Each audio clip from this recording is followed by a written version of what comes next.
Welcome back to the whiteboard. It is Whiteboard Wednesday.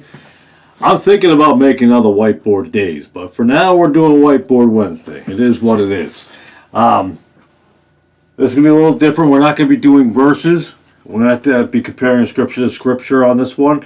We're going to talk about very confusing words to understand the King James Bible. Here's the thing. We're going to compare the New King James Version. And I was thinking about this the other day, and I was thinking about marijuana. What? What does that mean?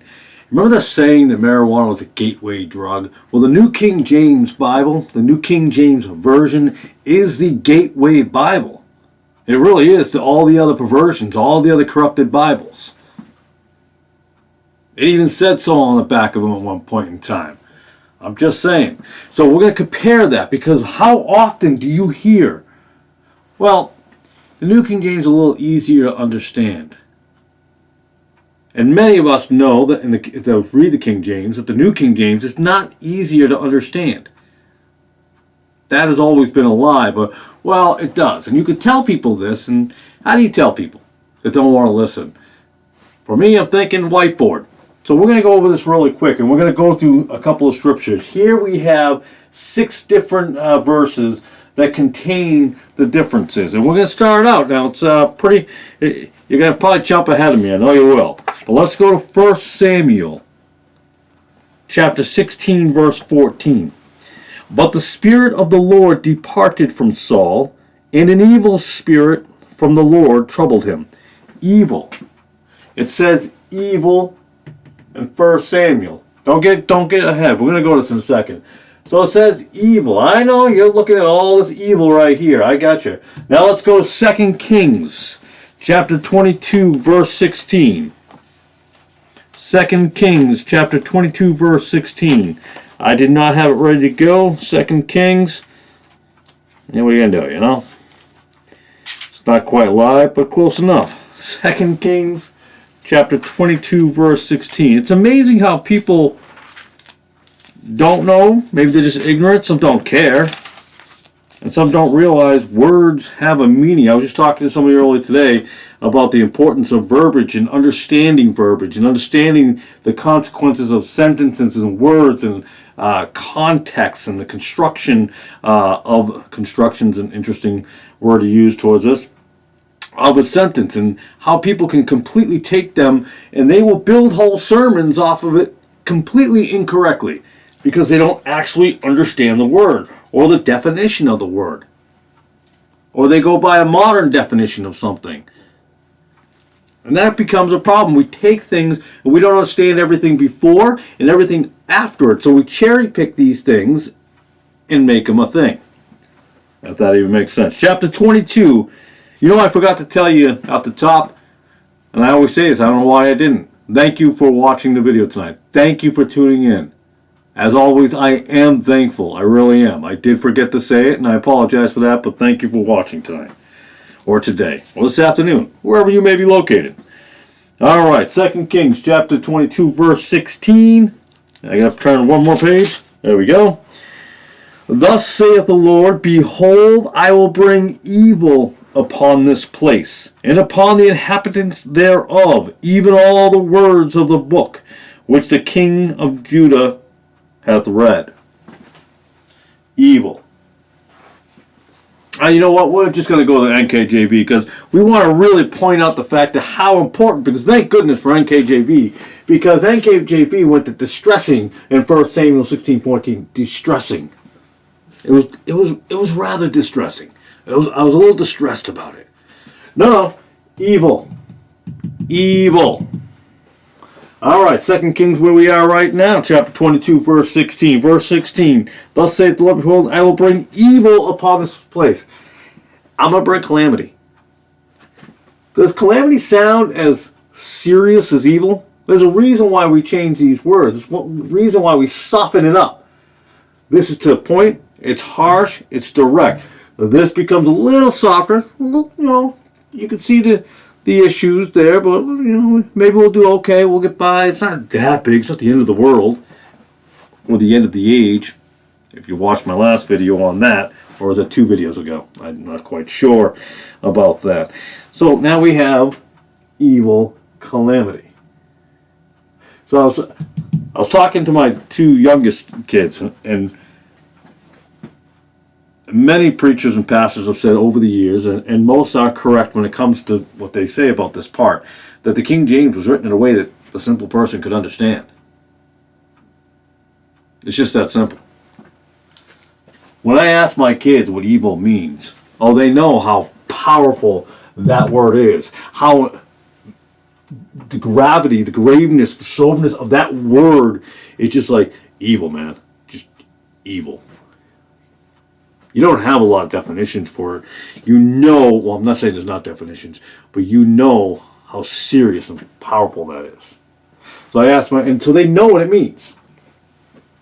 They've never read the word in the dictionary. They've never, looked it up. They just know what evil means.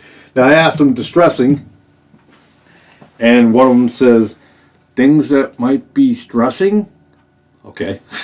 No, I think, or stressful. But see how he had to think about the definition? Didn't have to think about it here. Did not have to think about it. Calamity. Neither one could figure that one out. They're little people. You know what I'm saying? They're 8 and 10. So, and then we're going to get this third one now. Let's turn to Job. Job, I'll get to those numbers on the side that you see over the left-hand column. I know some of y'all are looking. I'm going to get to that. Job chapter 2, verse 10. Job chapter 2, verse 10. But he said unto her, Thou speakest as one of the foolish women speaketh. What? Shall we receive good at the hand of God, and shall we not receive evil? At adversity. We shall not receive adversity. Okay. In all this did not Job sin with his lips. Again, shall we not receive evil or adversity? The youngest one said, I asked him what he thought that meant, adversity, and he said, verses? Again, he's 8. We're working on some of the stuff, you know.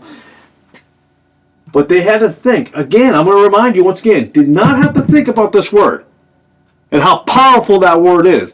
We softened up. We don't even know what this means.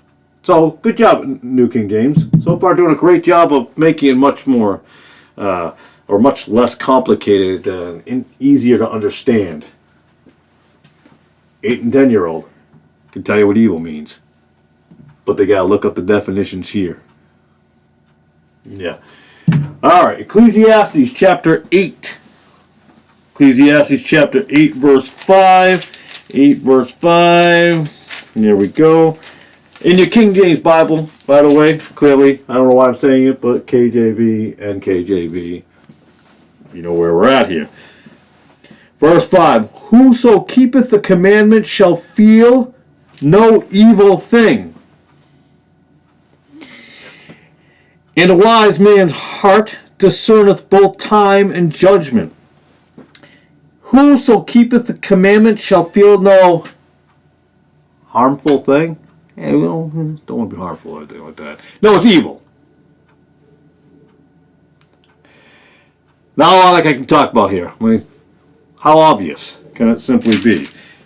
Turn the page, or in my Bible, it's somehow I have a bigger print, so when I say my Bible, my King James, I have small print, big print, you know what I mean, jumbo print, whatever you want to call it. Chapter 12, Ecclesiastes chapter 12, verse 1. Remember now thy Creator in the days of thy youth, while the evil days come. Difficult. Nor the years draw nigh, when thou shalt say, I have no pleasure in them. So they're not evil, they're just difficult. Difficult, maybe harmful. Difficult. Not easy to get through. To the point, harsh, understanding. It doesn't take a rocket scientist to figure this out.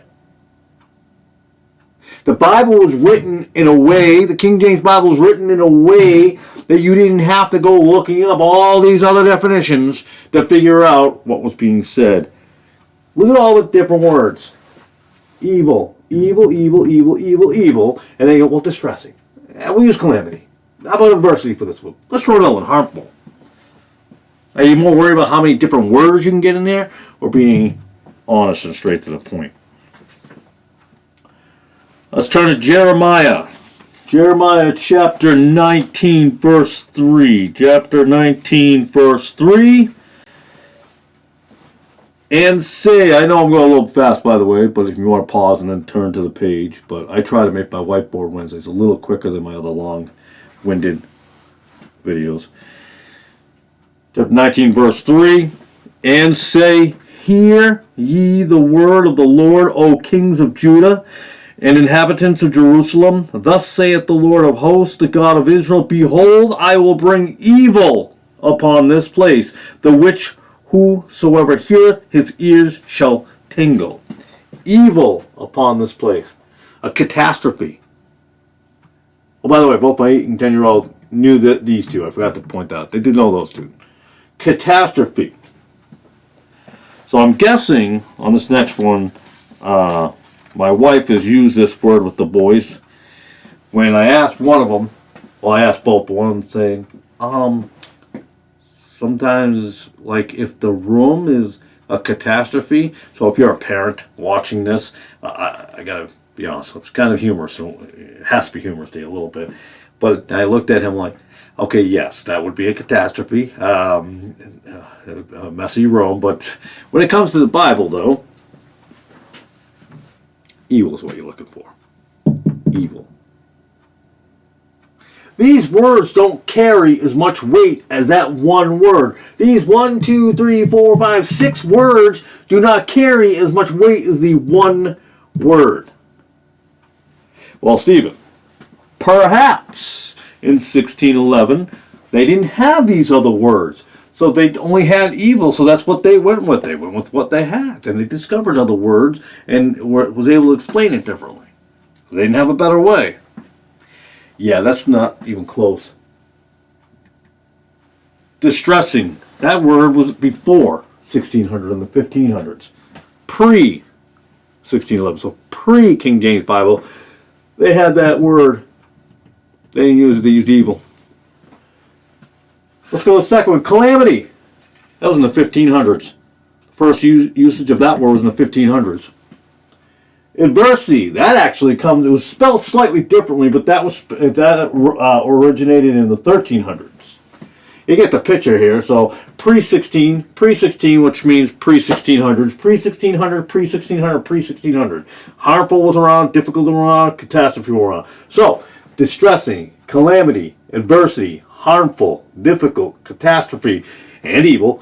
All these words existed before the 1611. So let's not play the game that, well, newer manuscripts were found that have these words and they actually were able... Get out of here. Come on, man. That's ridiculous. What the New King James Version wants to do is take you away from the KJV and move you over. It wants to move you over to things like the NIV, that deceptive Bible, and they want to bring you over the NRSV. They want to bring you to these other versions. That's the goal here. They want to move you from here to here.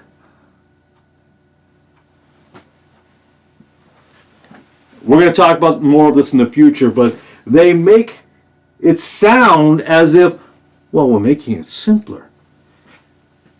If an 8 and 10-year-old, and someone will say, well, KJV is hard to understand. I'm like, that's on a much higher level than I'm used to. No, it's not. You've been brainwashed to believe that, and it's not true. It's just not true. 8 to 10 years old, they can understand this word. These, they had to figure out. Now remember, this is supposed to be easier than this. That is a lie. It's just a straight out lie. So again, the New King James Bible is a gateway drug. Really all there is to it, it's a gateway drug to the newer versions. The NIVs and so forth and so on. Well, thank you for tuning into this video. I appreciate it as always.